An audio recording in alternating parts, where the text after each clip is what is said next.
Good morning, students. Myself, Kalpana Gupta from Ara College, Alwar.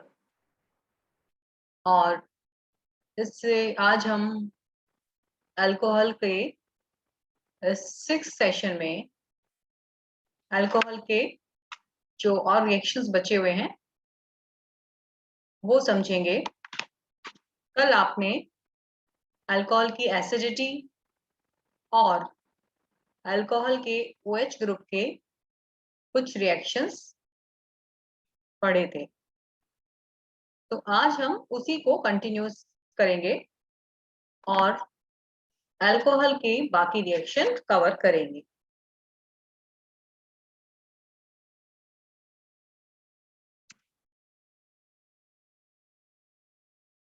तो सबसे पहले है रिएक्शन विद हाइड्रोजन हैलाइड यानी कि HX के साथ रिएक्शंस।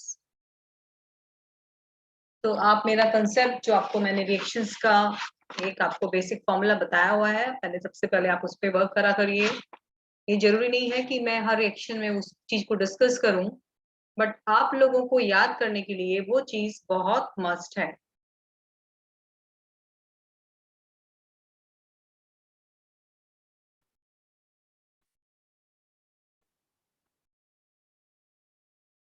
तो अल्कोहल जो है,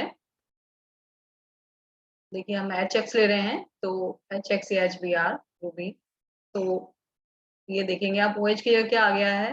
रिएक्शन देखिए आपका, पहले आपको रिएक्शन और प्रोडक्ट देखना है। OH की जगह क्या आ गया, हैलोजन। OH की जगह हैलोजन, OH की जगह हैलोजन, यानी कि कैसी अभिक्रिया हो गई, ये प्रतिस्थापन।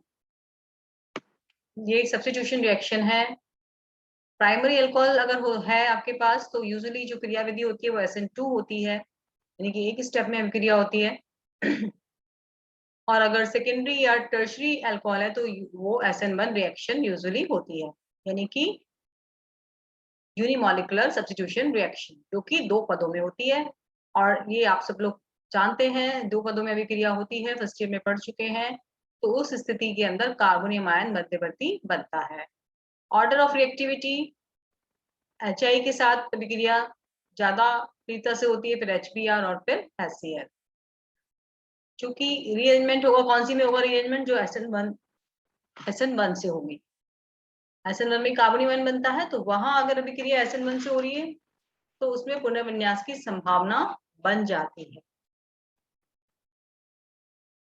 तो ये देखिए क्रियाविधि, ये आपका अल्कोहल है, लोन पेयर ऑफ इलेक्ट्रॉन्स है ये है ना। तो ये इस तरह से देखिए, ये lone pair of electron H के साथ पास जा रहे हैं। अभी मैंने आपको बताया था कि OH अच्छा लीविंग ग्रुप नहीं है, तो ये कन्वर्ट होता है OH2 के अंदर, इसको हम OH2 में कन्वर्ट करते हैं। तो जो HX का प्रोटोन है वो उसके साथ प्रोटोनेशन हो जाएगा, OH2 बन गया, और अब ये Br निकल गया।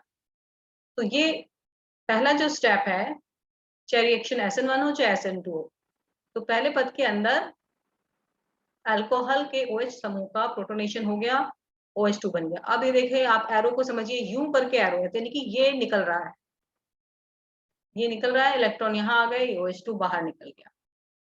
और अगर SN2 अभिक्रिया है तो ये इधर से निकलेगा, एक ही पद में होती है SN2 अभिक्रिया, तो एक तरफ से तो ये OH2 निकलेगा और उसके पीछे से बैक साइड से Br आएगा, यानी कि हैलाइड आयन आएगा और अटैक करेगा, और यहाँ पर क्या हो जाएगा, इन्वर्जन ऑफ कॉन्फिगरेशन। और कॉन्फ़िगरेशन क्या हो जाएगा, बदल जाएगा, क्योंकि वो पीछे से आएगा। ये देखिए पीछे से आ गया है, डैश डैश से हमने लिखा है, इसका मतलब ये पीछे से आया है, और इस तरह से ये प्रोडक्ट बन गया। और अगर अभिक्रिया SN1 है तो ये निकलेगा OH2, Br नहीं आएगा अभी, और ये क्या बन गया, OH2 निकला तो इस कार्बन पर धन आवेश आ जाएगा, कार्बोनियम आयन बन गया। और अब Br अटैक करेगा, तो Br पीछे से भी आ सकता है और आगे से भी। इसलिए आपको क्या मिलेगा, स्टीरियोकेमिस्ट्री की बात करें तो हम रैसिमिक मिक्सचर R+S। तो ये कंसेप्ट है, इसको आपको समझना है और प्रोडक्ट अपने आप बन जाएगा। तो ये अब अल्कोहल आप देखेंगे कि प्राइमरी है, सेकेंडरी है, टर्शरी है। प्राइमरी है तो SN1 होगा, सेकेंडरी या टर्शरी है तो SN2 होगा।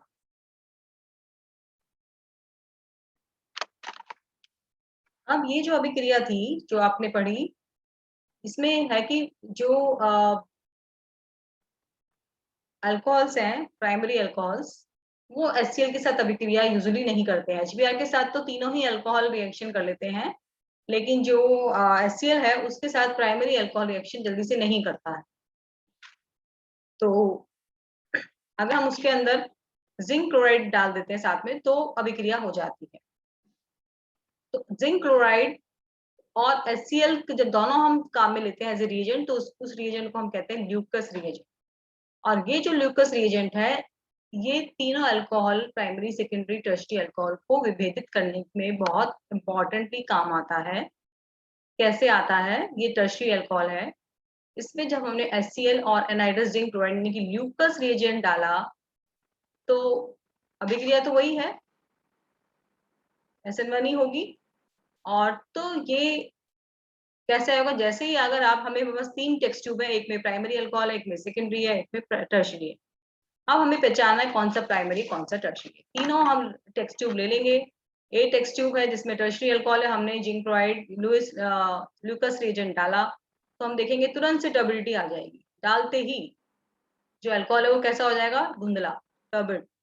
उसका मतलब वो अल्कोहल कौन सा है? टर्शियरी। और अगर 4-5 मिनट में आती है टर्बिडिटी, धुंधलापन को आने में अगर थोड़ा सा समय लगता है या धीरे धीरे आता है, तो उस केस के अंदर वो टेस्ट ट्यूब में अल्कोहल कौन सा होगा? सेकेंडरी। और अगर कोई रिएक्शन रूम टेम्परेचर पे होती ही नहीं है, डाला कुछ भी नहीं हुआ, हमने ल्यूकस रिएजेंट डाला तो कोई अभिक्रिया नहीं हुई, तो इसका मतलब वो अल्कोहल कौन सा है? प्राइमरी। अब उसको हम गर्म करेंगे तो जाके रिएक्शन होगा। तो इस प्रकार से ल्यूकस रिएजेंट से प्राइमरी, सेकेंडरी और टर्शियरी में डिफरेंशिएशन हम कर सकते हैं। अब है next reaction with phosphorus trihalide या थैनल क्लोराइड। तो हेलोजन है इनके अंदर सब में, थैनल क्लोराइड में हेलोजन होता है, तो इनसे भी क्या आएगा? इसके अंदर हेलोजन। ये अल्कोहल है, आपने PbR3 के साथ कराया, OH की जगह क्या आ गया? Br। SOCl2 यानी कि थैनल क्लोराइड से कराया, उसकी जगह क्या आ गया? Cl। ये साइक्लिक है, ये Br आ गया, ये Cl। तो प्राइमरी और सेकेंडरी अल्कोहल एल्किल हैलाइड्स में कन्वर्ट हो जाते हैं। तो अब इस अभिक्रिया में वही कुछ की पॉइंट्स आप देखेंगे कौन से हैं। रिएजेंट क्या है आपका? PbRpX3 या SOCl2 pyridine की प्रेजेंस में। SN2 अभिक्रिया होती है, इन्वर्जन ऑफ कॉन्फ़िगरेशन होता है।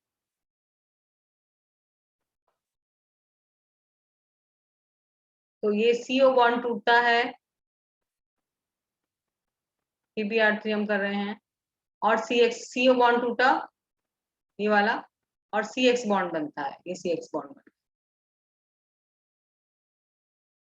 अब हम क्रियाविधि देखते हैं कि अगर Pp3 है या PX3 है तो क्या क्रियाविधि होती है। ये लोन पेयर ऑफ इलेक्ट्रॉन है, ये यहाँ फास्फोरस पे अटैक करेगा और ये Br एक बाहर निकल जाएगा। तो अल्कोहलिक जो समूह है वो फास्फोरस के साथ बॉन्डिंग हो गया और ब्रोमाइड एक लिविंग ग्रुप के रूप में निकल जाएगा। अब मैंने आपको बताया कि रिएक्शन कैसी होती है, SN2 attack on alkyl group. अब ये जो Br लिविंग ग्रुप निकला था, अब ये जो है एल्किल ग्रुप पर पीछे से अटैक करेगा, SN2 रिएक्शन होगी, बैक साइड से अटैक करेगा और ये बन गया RBr। और ये जो इलेक्ट्रॉन है वो यहाँ आ जाएंगे और ये लिविंग ग्रुप इस तरह से निकल जाएगा। तो ये तो जो PX3 है उसके साथ अभिक्रिया होती है कि पहले फास्फोरस और ऑक्सीजन के बीच में बॉन्ड बन जाएगा, एक हैलाइड आयन बाहर निकल जाएगा, और जो हैलाइड आयन बाहर निकल जाता है ये एक्ट एज ए न्यूक्लियोफाइल करता है और एल्किल समूह के पीछे से आता है। और अगर हम सल्फोनिल क्लोराइड लेते हैं तो ऑक्सीजन और सल्फर के बीच में बॉन्ड बनेगा, लोन पेयर है, सल्फर के साथ O है, जैसे फास्फोरस के साथ बना था यहाँ आप सल्फर के साथ बना दीजिए और एक क्लोराइड आयन बाहर निकल जाएगा यहाँ पर भी। और ये क्लोराइड आयन अब फिर अटैक करेगा यहाँ पर, लेकिन ये क्लोराइड आयन अलग तरह से अटैक करता है, ये पहले H को लेके जाएगा और ये इलेक्ट्रॉन यहाँ आ जाएंगे, तो HCl निकल गया। अब ये बन गया एल्किल सल्फाइड। और अब जो है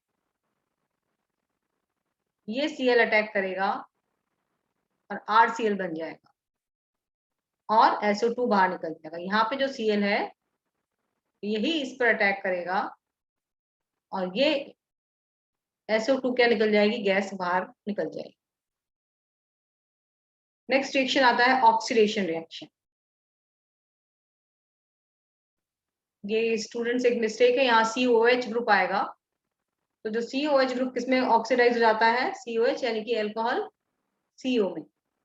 तो ये जो CO ग्रुप है ये एल्डिहाइड का भी हो सकता है, या कीटोन का हो सकता है, या कार्बोक्सिलिक अम्ल का हो सकता है। ऑक्सीडेशन किसे कहते हैं हम, जिसमें जो प्रोडक्ट बनता है उसमें पहले की तुलना में ऑक्सीजन की संख्या बढ़ जाए या हाइड्रोजन की संख्या कम हो जाए। तो यहाँ पर क्या हुआ, ये है C, इसको मैं लगा देती हूँ। यहाँ आपका आएगा ये है ऐसे CO और H, ये है हमारा, ये गलत है, दिस इज अवर अल्कोहल। तो ऑक्सीडेशन कैसे हुआ, क्योंकि H लॉस हो गया। हमारा जो प्रोडक्ट उसमें क्या आ रहा है, CO ग्रुप, तो माइनस क्या हो गया, H। ऑक्सीजन तो उतना ही है, लेकिन किसका लॉस हो गया, लॉस ऑफ हाइड्रोजन, इसलिए ये रिएक्शन कैसी हो गई, ऑक्सीडेशन।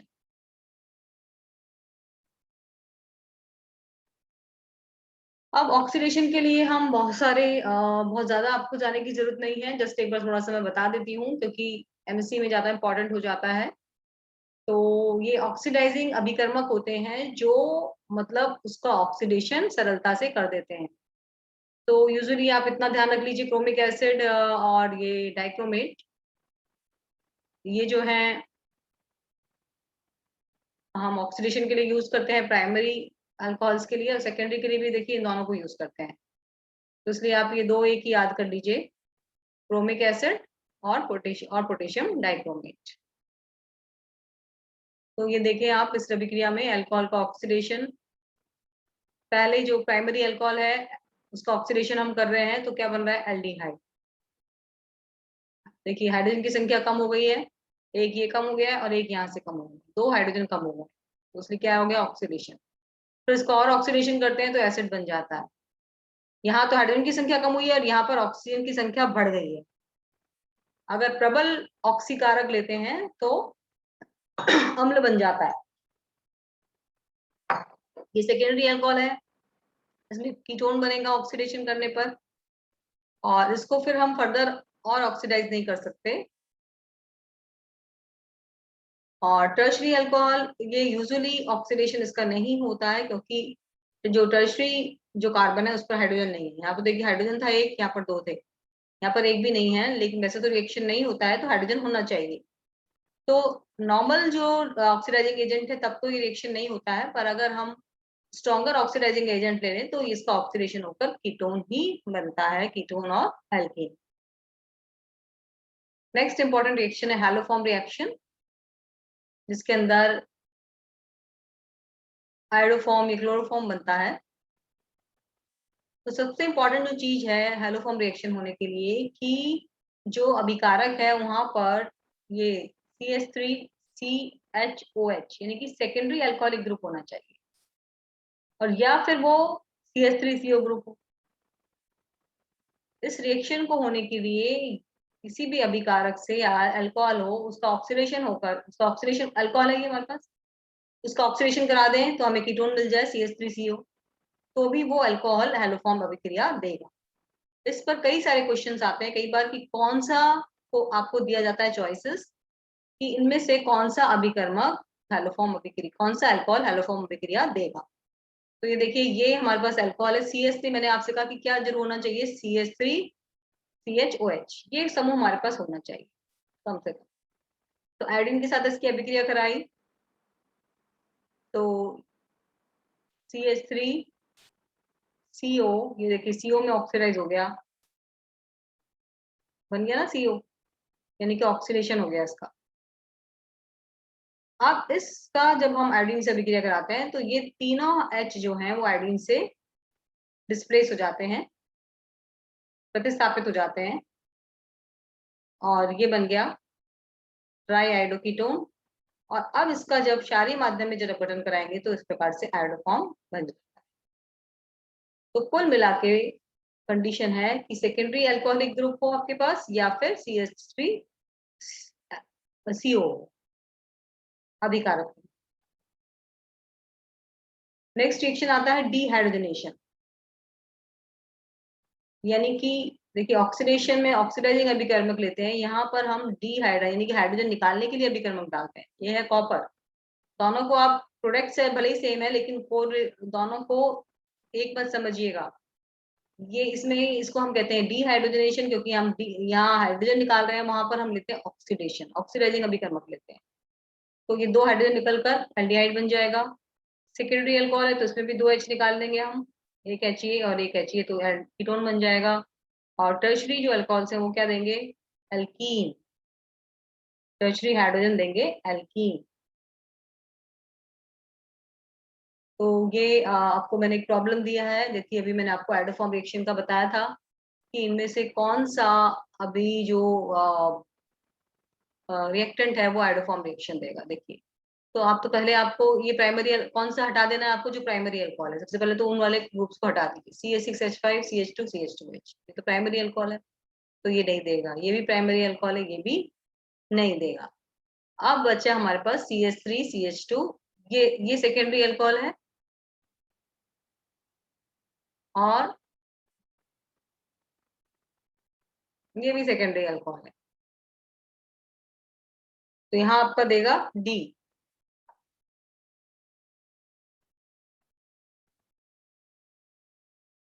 लेकिन ये नहीं देगा। यहाँ पर देखिए ये क्यों नहीं देगा, है तो सेकेंडरी अल्कोहल लेकिन CH3 नहीं है, क्या है, CH2 CH3 ग्रुप है। अभी मैंने आपको कंडीशन बताई थी तो इसलिए ये भी नहीं देगा, ये भी नहीं देगा। तो ये देगा, देखिए CH3COH आयोडीन से करेंगे तो ये किस बदल जाएगा, CO। ये आ गया आपके पास CH3CO, ये ग्रुप होना चाहिए। क्योंकि हम हमारा क्या बनता है, ये क्यों होना चाहिए CH3, क्योंकि इस CH3 से तो ये CHI3 आता है। ये 3 आयोडीन की जगह आयोडीन या क्लोरोफॉर्म इसी से तो आता है, तो इसलिए CH3 होना तो जरूरी है। तो इसमें CH3 नहीं है, ये CH2 है। यहाँ पर इधर भी CH2 है, इधर भी CH2, इसलिए इस वाले से नहीं बनेगा प्रोडक्ट। और ये बन गया CI3 और NH के साथ किया तो ये CHI3।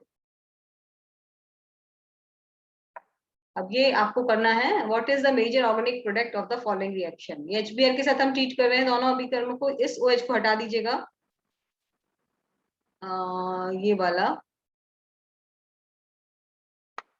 ये वाला ये नहीं है बच्चों, एक सेकेंड में इसको हटा ही देती हूँ, ये नहीं है। और इससे क्या प्रोडक्ट बनेगा, कैसा अल्कोहल है ये, एक CH3 और एक C, सेकेंडरी। ये कैसा अल्कोहल है, सेकेंडरी। और ये भी सेकेंडरी है, तो दोनों ही अल्कोहल क्या है, सेकेंडरी। ये भी सेकेंडरी है। आपको मैं हिंट दे रही हूँ, अगर आपने लेक्चर ध्यान से सुना है तो डेफिनेटली आप इन क्वेश्चंस को कर पाएंगे। ये आपको मैंने बताया था कि सेकेंडरी और टर्शरी अल्कोहल में रिएक्शन कौन से मैकेनिज्म से होती है, SN1। तो SN1 रिएक्शन अगर हो रही है, यहाँ पर देखिए ये एक कार्बन और एक कार्बन, ये भी सेकेंडरी है और ये भी सेकेंडरी है, पर दोनों में जो प्रोडक्ट बनेगा वो थोड़ा वो आपको देखना है कि कार्बन आयन बनेगा, फिर से रीअरेंजमेंट आप देखिएगा, यहाँ पर रीअरेंजमेंट की पॉसिबिलिटी है, तो यहाँ पर रीअरेंजमेंट से प्रोडक्ट बनाइए। और ये जो है ये नॉर्मल रिएक्शन, इसमें भी देखिएगा कि कार्बन आयन का रीअरेंजमेंट पॉसिबल है या नहीं है, इसमें भी देख लेना आप। तो ये था आज का सेशन हमारा। और अब जो भी हम हमारा अल्कोहल की अगर हम बात करें, मोनोहाइड्रिक अल्कोहल की बात करें, तो वो आज हमारा यहाँ खत्म होता है। और अब जब नेक्स्ट क्लास हम पढ़ाएंगे आपको, तो आप लोग पढ़ेंगे डाई हाइड्रिक अल्कोहल, यानी कि वो अल्कोहल जिनमें 2 OH समूह होते हैं, जैसे कि ग्लाइकॉल। तो आप प्रैक्टिस करिए, इसको पढ़िएगा अल्कोहल को। अगर आपने अल्कोहल पढ़ लिया तो आपको ग्लाइकॉल इजीली समझ में आ जाए। खोल ले आरजी।